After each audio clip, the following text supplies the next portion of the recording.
Previously, I've coined a term which I call the Smallville effect. It's hardly unique to Smallville. It didn't start with Smallville, but Smallville is where I noticed it first and noticed it most. And that is when a TV show gets tired of being what it is and decides to have episodes that are all about being another show. Now don't mistake me, this is not the same as when a show does a special episode or some sort of a theme episode or a gimmick or something like that. For example, Star Trek has done 3 Western episodes. 2 of them were clever Star Trek stories, one of them was a stupid Smallville effect ripoff. Spectre of the Gun was sort of a minimalist, the crew gets dragged down by mysterious aliens to a world where the laws of the Western apply and they have to use their Star Trek knowledge and Star Trek ways to make it through the Western tropes. A Fistful of Datas was a comedic story all about Worf finding a connection to the stories of the ancient West, and also having to sort through the fact that because of a computer glitch, now all his enemies not only had the power to kill him, but had the power of data, which means he had to overcome multiple datas to survive. In a Western setting, but still uniquely Star Trek. North Star, on the other hand, the Enterprise crew encountered a planet of Old West people, and that's it. That's what the Smallville effect is when you take a break from your regular show to just be something different, because you clearly don't want to be you. Rather than exploring the characters we know and love in a different setting, the Smallville effect version of an episode warps our beloved characters into something else to better fit the pattern of the thing it's imitating. Well said. Another common mark of the Smallville effect, the thing it's imitating is often very currently popular, and they're trying to ride its coattails. Smallville did this a lot.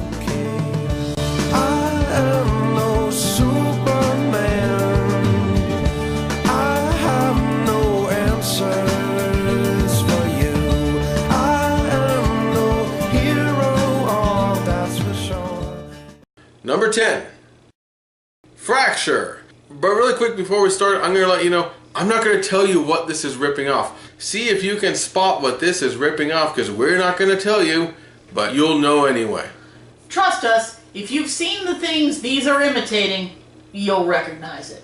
Clark has to go inside the mind of his evil enemy. I think I'll go with Cell. Lex has been injured and is in a coma, but he has crucial information that Clark needs. So Clark has to use an experimental technology to go inside his mind. Inside his mind we meet the innocent side of Lex, young Alexander, the child within. But then we also see the grotesque evil version of Lex that there is, evil Lex. And of course all the symbology that tells us all about the harsh upbringing of Lex, everything he suffered through, all of that, just so we can understand Lex better. We've put this one relatively low on the list because Journey into the Mind episodes are something that a lot of shows do.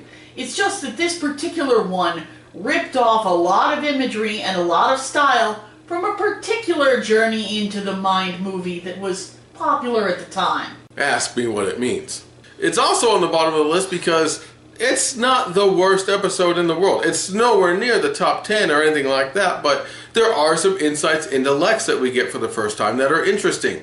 There is some continuity and world building involved. It is not just ripping off what was big, but it's ripping off what was big as a means of exploring what they could have done any number of more original ways.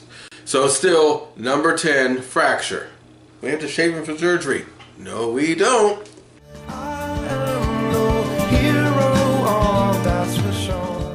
Number 9, Velocity. Clark encounters some kryptonite-powered nitrous. Kryptonitrous? Don't I wish? Yes, this is another stupid thing Smallville always did. Kryptonite-powered anything. We have had kryptonite-powered snow globes, Veggies? tattoo ink, Class rings? and gum. Yes, kryptonite-powered gum. Don't worry, that'll be its own review somewhere down the line. So Clark constantly encounters kryptonite wherever he goes all throughout Smallville. His only weakness was everything he encountered. And yet somehow never dies from exposure to it. But more importantly, this is an episode about Pete, which we didn't get many episodes, and this episode is number 9 because while there's a lot of ripping off of some movie series I can't name, it also is a story about Pete that makes sense. He has a bit of an inferiority complex since his best friend is so good at all he does. And he had a bit of this going on before he knew Clark's secret, and especially once he knows Clark's secret and knows that Clark is doing all this amazing stuff behind the scenes, now he really feels like he's in the man's shadow. Don't get me wrong, it's not a bad place to be. But I'm growing up. I'm realizing that I got my own talents. So he tries to get out and do something on his own that Clark isn't as good at, driving.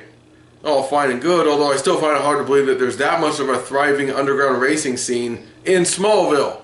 Alright, that is pretty much nowhere. And it follows a standard Smallville trope where Clark has to come in, save someone from themselves, and they learn that they didn't really need to feel so insecure in the first place. Yada yada yada, rinse and repeat, only with kryptonite-powered water. It is green. Velocity. Moving fast and ultimately going nowhere.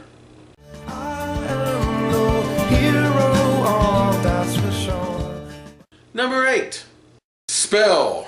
The famous Halloween episode. We're actually going to have a few Halloween episodes on this one because Halloween's when they really brought out the stupid. And Spell was probably their first really big stupid Halloween episode. Lana Lang is descended from a witch. Lana Lang is possessed by said witch. Lana Lang is now the witch. Everybody got that? And of course, they're sexy witches, because we couldn't have it any other way in Smallville, now could we? And of course, what do they do with their magical powers? Oh, create orgies, dress slutty, cavort about in the woods. This is your plan for world domination? I don't need the black arts to make teenagers do this. I just need a keg. Still, watching Clark dance like this. Clark! Hey, come on in, join the party. Woo! Moves this episode all the way to number 8. No lower for that, because that's worth it. Also, this here is a sincerely creepy moment. I think that you're right, Alexander. You do need more practice. Keep playing. Infinitas.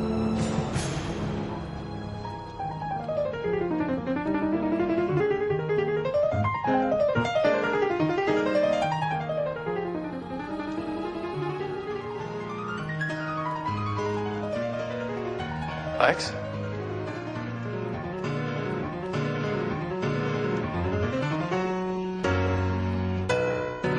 Lex, what are you doing?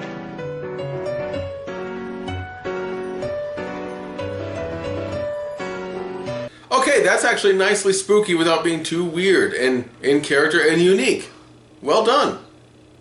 You get 1 point back, Spell. Spell. Clark may not be immune to its magic, but we sure are.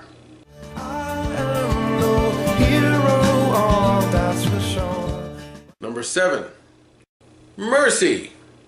Well, I think you saw this coming. This is a ripoff of a series that was really big at the time, obviously. You're used to being in control. If you want to regain it, you're gonna have to play a little game. Lionel Luthor is taken in by someone wearing a weird mask and has to perform a bunch of sadistic puzzles that will kill him if he fails because of his own past sins. Oh, and also Martha gets dragged along too. And her name is not the password to get out of this time. If Batman ever goes to Martha's Vineyard, his head will explode. No, that would be ripping off a different, even lamer thing. Takeover! Fail takeover! Fail takeover! The answer is fail takeover! Well, it's not really that hard to say nowadays, but Rick and Morty did it better. I figured it out. Congrats, you did it. It was a bit. All of the descriptors apply to all of you. We do get a tiny little bit of insight about Lionel Luthor and his past, but... We know that Lionel Luthor was a prick. Now we've learned that Lionel Luthor was a prick. Woo! That's all I wanted to hear. Mercy. And? Oh, I'm sorry. I wasn't naming the episode. I was just watching it and calling out. Ah.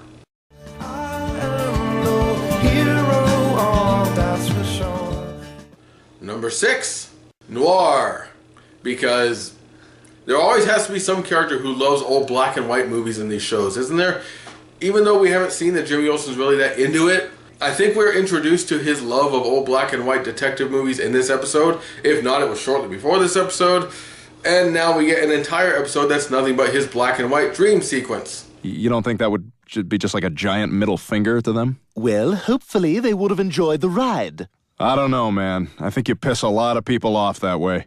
So yeah, this episode is doubly meaningless. Not only is it a Smallville effect, it's a Smallville effect during a dream sequence. So nothing in it matters at all. When we see Clark, even if it's from Jimmy's perspective, we're not going to see Clark doing Superman stuff that Jimmy doesn't really connect and we have to see behind the scenes because Jimmy doesn't know Clark has powers and this is Jimmy's dream. Clark is just a guy.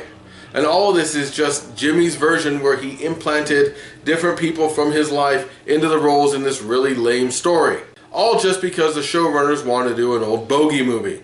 Hey, don't bogart that cigarette. Mike, join Kevin in hell. Will do. And of course, to make it tie into the storyline, they make it so that this is Jimmy's subconscious sorting through all the clues he's been figuring out to find out what's really going on in real life. Because the cigarette case is the clue all along. It's convoluted here, and it's convoluted in the episode itself. Someone should have told you, kid. There are no heroes in Metropolis. This is easily one you can skip. Noir. It's not really dark, it's just opaque.